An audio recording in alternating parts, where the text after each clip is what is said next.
Alright, once we get all our hip panels on, we can go ahead and start putting our shake cap on here. Just make sure that my panels are at least flush with my 2x2. If they're not, you can go ahead and just take a mallet and fold them over. That way the cap sits down where it's supposed to. Then we're going to take our 6-inch end disc and we're going to put that in an end cap on our hip. You can go ahead and cut out your drip edge so that way the cap will sit back nice and tight. And we'll just place that first one on with those 2x2s.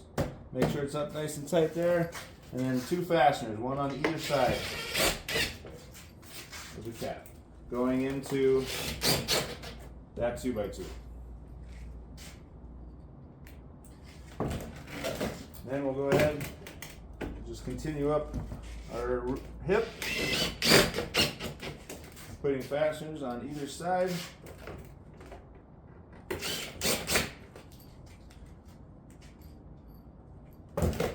Just make sure that we are keeping our cap nice and straight, where we're not creating any wavy cap situation.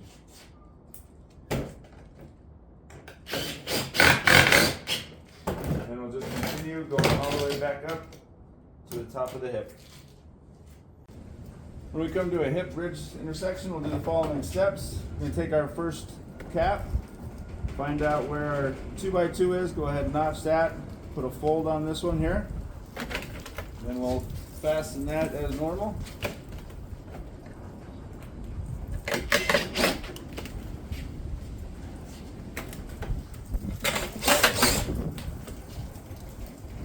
Then we'll go ahead and take our caulking. I'm going to go ahead and caulk down that bend. Find our miter. Go ahead and notch that out of that cap. And we'll place that down into that caulking there and then fasten on either side.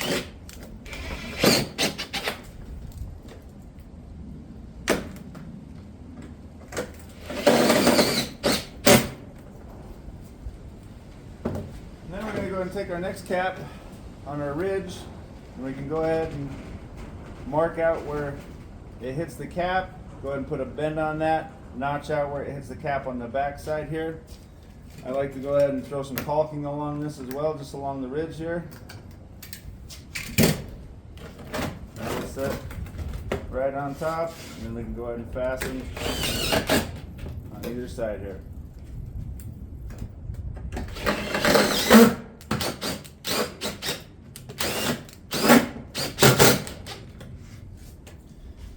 Then we can go ahead and continue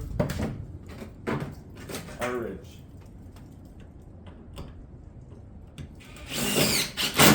Placing fasteners on either side of the cap.